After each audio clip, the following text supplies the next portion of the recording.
Bonjour à tous et bienvenue à Catch Club. On se retrouve pour les résultats de SmackDown du 9 septembre 2022, le premier SmackDown après Clash at the Castle. Hier soir, je pense qu'on avait tous envie de voir ce qui allait se passer avec la Bloodline et leur nouveau membre, Solo Sikoa. Donc c'est parti et le show démarre avec Michael Cole qui nous présente Corey Graves. Corey Graves qui pour info a remplacé Pat McAfee hier soir, car Pat McAfee nous a dévoilé cette semaine qu'il a décroché un nouveau job avec ESPN, et du coup il va prendre une petite pause au niveau des commentaires de SmackDown. Mais attention, Pat McAfee a tenu à préciser qu'il n'en a pas terminé avec la WWE, il est toujours sous contrat, et il va continuer à bosser avec la fédération. Mais en tout cas là il doit prendre une petite pause du côté de SmackDown. Et derrière on enchaîne directement avec un énorme match, un 3 contre 3, avec les Brawling Brutes, donc Sheamus, Ridge Holland et Butch, contre Imperium, c'est-à-dire Ludwig Kaiser, Giovanni Vinci et le ring général Gunther. Et ce qui est vraiment cool avec ces deux trios, c'est qu'ils s'entendent parfaitement dans le ring, ce qui fait que quand ils sont ensemble on a toujours de très bons matchs, de très bons segments, et surtout on a Sheamus et Gunther qui se frappent fort. D'ailleurs, pour info, pour ceux qui ne sont pas au courant, il faut savoir que le match entre Sheamus et Gunther à Clash at the Castle a reçu 5 étoiles de la part de Dave Meltzer. Donc clairement, ce match est un classique. Et donc hier, on a un match intense, rempli d'action, bien stiff. Et au final, c'est Imperium qui remporte le match, en portant leur Imperium Bomb sur Ridge Holland. Mais c'est pas grave, parce que ce qui compte avec cette rivalité, c'est que Gunther et Imperium ont totalement redonné vie à Sheamus. Comme je vous l'ai répété ces dernières semaines, Sheamus était clairement passé dans le mid-card ces dernières années, et les fans l'avaient un petit peu oublié, ils l'avaient mis au second plan. Mais il suffit de lui donner le bon adversaire, la bonne rivalité, et regardez hier soir à quel point le public était encore une fois totalement derrière Sheamus, tout comme c'était le cas lors de Clash at the Castle.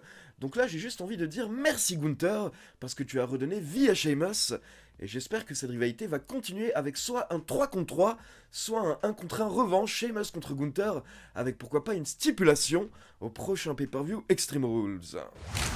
Puis on enchaîne avec l'entrée des membres de la Bloodline, Jimmy Uso, Jey Uso et Sami Zayn. Les trois catcheurs montent sur le ring pour célébrer encore une fois la victoire de Roman Reigns à Clash at the Castle. Et comme d'habitude, on peut voir que Sami Zayn s'entend très bien avec Jimmy Uso, mais par contre, comme d'habitude, Jey Uso est blasé, et Jey Uso ne supporte pas Sami Zayn.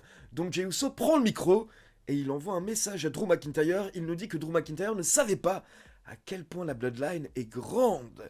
Et justement, il nous présente officiellement le nouveau membre de la Bloodline, leur petit frère, Solo Sikoa. Donc Solo Sikoa monte sur le ring, il check ses frères, et là Sami Zayn veut un câlin, mais Solo Sikoa préfère y aller tranquille, donc à la place, il fait juste un petit signe de la tête à Sami Zayn. Puis Solo Sikoa nous fait un petit speech, et il nous dit que si tu viens pour sa famille, alors tu viens pour lui. Solo Sikoa dit que tu crées les problèmes, et lui, il les termine, il les résout. Et Solo Sikoa termine en nous disant qu'il est là pour rester, il est là pour durer, et la Bloodline vient de devenir encore plus grande et plus forte. Mais là, attention, nous avons Drew McIntyre qui fait son entrée, et forcément, McIntyre est là pour se venger car il s'est fait avoir à Clash at the Castle. Il allait remporter le match quand Solo Sikoa est intervenu, donc clairement McIntyre est là pour se battre. Et là, ce que j'ai adoré, c'est que directement, les Usos sont sortis du ring, Sami Zayn est également sorti du ring, donc ils avaient peur. Mais Solo Sikoa n'est pas sorti du ring, Solo Sikoa n'avait pas peur de McIntyre, et Solo Sikoa voulait se battre. Donc ça déjà c'est un booking très intéressant, qui nous montre que Solo Sikoa n'est pas forcément un peureux, lui il est là pour se battre, il a toujours cette gimmick qui nous vient d'NXT, cette gimmick de Street Fighter. Donc Solo Sikoa attend McIntyre tout seul dans le ring, et McIntyre arrive mais il arrive avec une chaise, donc directement il met un premier coup de chaise dans le ventre de Solo Sikoa, et derrière il veut enchaîner avec un second coup de chaise sur le dos de Solo Sikoa, mais là au dernier moment, Sami Zayn se sacrifie une nouvelle fois pour sauver Solo Sikoa, et du coup c'est Sami Zayn qui se prend le coup de chaise. Donc encore une fois on voit Sami Zayn qui sauve un membre de la Bloodline, et derrière les 4 membres de la Bloodline repartent ensemble, et on peut les voir au niveau de la rampe. Et pendant ce temps dans le ring on peut voir Drew McIntyre qui est en train de gueuler, il nous dit que ce soir il veut Solo Sikoa, et on a Solo Sikoa qui répond « Ok, si tu veux un match, si tu veux la bagarre, eh bien tu vas l'avoir. » Derrière, on enchaîne avec un match qui devait avoir lieu dans le tournoi pour les titres par équipe féminin, Mais le match avait été annulé au dernier moment suite à une blessure de Toxic Attraction. Donc hier soir, on a les championnes par équipe Aliyah et Raquel Rodriguez contre Gigi Dolin et Jessie Jane. Donc Toxic Attraction est de retour, mais hier soir les championnes nous ont prouvé qu'elles ne sont pas championnes pour rien. Et donc au final, au bout d'environ 5 minutes, on a Raquel Rodriguez qui a porté sa Terrana Bomb pour la victoire. Ensuite, la WWE nous rappelle ce qui s'est passé la semaine dernière entre Ronda Rousey et Adam Pearce, avec la suspension de Ronda Rousey qui a été levée, mais Adam Pearce qui a également pété un câble et qui nous a expliqué que Ronda Rousey est la plus grande bitch qu'il n'ait jamais vue. Pour info, je n'avais pas pu le préciser, mais la promo de Adam Pearce la semaine dernière était tout simplement géniale. Il était à fond dedans. Et donc cette semaine, on enchaîne avec un match à 5. Donc on a Ronda Rousey contre Sonya Deville, contre Xia Li, contre Natalya, contre Lacey Evans qui est de retour. Et la vainqueur de ce match affrontera Liv Morgan pour le titre féminin de SmackDown lors du prochain pay-per-view Extreme Rules. Et donc forcément par rapport à ce match, soit on part sur une petite surprise, comme c'était le cas il y a un mois avec Shayna Baszler, soit il y avait un choix évident, c'était Ronda Rousey. Et donc au final, petit à petit, les catcheuses ont été éliminées jusqu'à ce qu'il ne reste que Ronda Rousey et Sonya Deville. Et au final, c'est Ronda Rousey qui a remporté le match avec un ankle lock. Donc on enchaîne avec Ronda Rousey contre Liv Morgan à Extreme Rules. Puis on se retrouve dans le vestiaire de la Bloodline. Et là on a Solo Sikoa qui raconte que Roman Reigns l'avait prévenu que Sami Zayn est un bon gars. Et Solo Sikoa dit que Roman Reigns avait raison. Il remercie Sami Zayn de l'avoir aidé un peu plus tôt. Mais directement on peut voir que ça ne plaît pas à Jey Uso. Et du coup Sami Zayn est saoulé, il demande à Jey quel est le problème. Mais là Jimmy Uso intervient en disant que ce soir ce n'est pas leur soirée. Ce soir c'est la soirée de Solo Sikoa, car il va affronter Drew McIntyre lors du main event. Donc ce soir il doit se prouver et la Bloodline doit le soutenir. Et Sami Zayn est totalement d'accord et d'ailleurs il dit à Solo Sikoa que s'il a besoin de quelque chose, alors qu'il n'hésite pas à lui demander. Mais là Jey Uso intervient en disant que ce soir Solo Sikoa doit se prouver tout seul, donc il n'aura pas l'aide de la Bloodline. Et Solo Sikoa est d'accord, il comprend totalement, mais il répond que s'il devait demander de l'aide à quelqu'un, alors il aurait demandé à Sami Zayn. Et donc là Sami Zayn est super content, il veut serrer la main de Solo Sikoa, mais encore une fois Jey Uso est saoulé, il frappe la main de Sami Zayn, et là Jey Uso change d'avis, il annonce qu'au final ce soir tout le monde va être au bord du ring pendant le match de Solo Sikoa et de McIntyre. Donc les Usos et Sami Zayn seront bien présents pendant le match. Mais en tout cas, ce segment était super intéressant car à la base, on pensait que ça allait être tendu entre Sami Zayn et Solo Sikoa. Et au final, hier soir, les deux se sont très bien entendus. Et c'est encore une fois Jey Uso qui pète un câble. Et attention, on enchaîne avec un autre très bon segment car on a Ronda Rousey en coulisses qui croise Shayna Baszler. Et là, apparemment, tout va bien à nouveau entre les deux catcheuses. Et Shayna Baszler félicite Ronda Rousey par rapport à sa victoire. Et Ronda Rousey la remercie. Mais elle dit à Shayna Baszler qu'elle sent qu'elle ne va pas bien et que Shayna Baszler est forcément triste de sa défaite à Clash at the Castle. Mais là, Ronda Rousey dit à Shayna Baszler, tu sais ce qui est encore mieux que de gagner, c'est de se venger, c'est la vengeance. Donc n'hésite pas à m'appeler quand tu seras à nouveau prête à casser des os et quand tu voudras à nouveau prendre le contrôle du show. Donc petit segment très intéressant car on a Ronda Rousey qui essaye de remotiver et d'influencer Shayna Baszler. Et si ces deux catcheuses sont réunies, elles vont totalement prendre le contrôle de SmackDown et même de la division féminine. Derrière, on enchaîne avec un gros 4 contre 4 avec Massey, Mansoir, Angel et Humberto contre Hydro et les Street Profits. Donc là, on est sur un petit match de 10 minutes avec une victoire des Faces, Hydro et les Street Profits.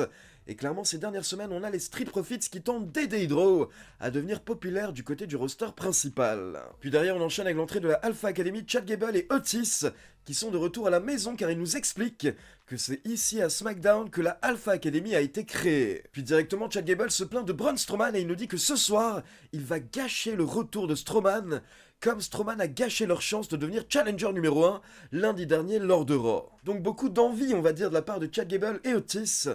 Mais le problème, c'est que l'envie, ça ne suffit pas face à un monstre comme Strowman qui a fait son entrée. Et donc au final, il a détruit la Alpha Academy et il a porté un powerbomb à Chad Gable et à Otis pour terminer le travail. Donc en gros, le message de la WWE est clair. Braun Strowman est de retour et il est quasiment invincible. Il est au top de sa forme. Et pour info, d'après le PW Insider, il devrait rejoindre le roster de SmackDown et être un top babyface. Puis on passe en coulisses pour une petite interview de McIntyre qui s'adresse à Solo Sikoa et il lui dit que Roman Reigns doit sûrement être très fier de lui Mais le problème, c'est que Solo Sikoa va apprendre que ses actions, ses actes ont des conséquences. Et donc on enchaîne avec le main event, Drew McIntyre contre Solo Sikoa, accompagné par la Bloodline, Jimmy Uso, Jey Uso et Sami Zayn. Et là, on a failli avoir un match très rapide, car au bout d'environ 2 minutes, McIntyre réussit à porter son Future Shock DDT à Solo Sikoa, mais heureusement les Usos interviennent pour sortir leur frère du ring et pour le sauver. Et en gros derrière, pendant tout le match, on a les Usos et Sami Zayn qui sont intervenus plusieurs fois pour aider Solo Sikoa, ce qui fait qu'à un moment les Street Profits n'en pouvaient plus, et ils sont également intervenus pour aider McIntyre. Donc là on a une grosse bagarre au bord du ring avec les Street Profits, les Usos et Sami Zayn, et pendant ce temps Solo Sikoa retourne dans le ring. Il veut tenter de porter une Samoan Drop à McIntyre, mais McIntyre l'évite et il enchaîne avec une Claymore Kick. Donc McIntyre allait sûrement remporter le match. Mais là, d'un coup, l'écran devient noir et blanc et on a Karrion Kross et Scarlett qui sortent de nulle part et qui attaquent McIntyre. Et on a Karrion Kross qui porte son choke, son étranglement, à Drew McIntyre en plein milieu du ring. Et McIntyre tente de se défendre, il tente de rester réveillé, mais au final, il perd connaissance, il ne peut rien faire face à Karrion Kross et Scarlett. Donc là, encore une fois, on a le couple qui lance un avertissement à McIntyre à la fin de SmackDown. Et personnellement, j'ai adoré le fait que hier soir, on ait toute cette storyline autour de la Bloodline. Et donc c'est cool parce que Roman Reigns n'est pas là, mais au final, grâce à Solo Sikoa et Sami Zayn, on a tout de même un bon fonctionnement, une bonne dynamique au sein de la storyline de la Bloodline. Et à côté de ça, on a la rivalité entre McIntyre et Karrion Kross qui continue. Et logiquement, d'après les rumeurs, en tout cas des médias américains, on aura sûrement McIntyre contre Karrion Kross en main event du prochain pay-per-view Extreme Rules. Donc ces deux storylines de la Bloodline et de Karrion Kross et McIntyre sont vraiment divertissantes. À côté de ça, on a Braun Strowman qui est de retour et on ne sait pas exactement ce qui va se passer avec lui. On a également Ronda Rousey qui nous tease une potentielle réunion avec Shayna Baszler. Et on a Sheamus qui est en train de renaître face à Gunther et face à Imperium. Donc vraiment les choses se passent bien en ce moment du côté de SmackDown. Donc voilà, c'est tout pour les résultats et maintenant comme d'habitude c'est à vous. N'hésitez pas à me laisser vos avis dans les commentaires et comme d'habitude, n'oubliez pas de liker la vidéo, de vous abonner à la chaîne et de cliquer sur la petite cloche pour être informé de la sortie des prochaines vidéos. Ciao tout le monde!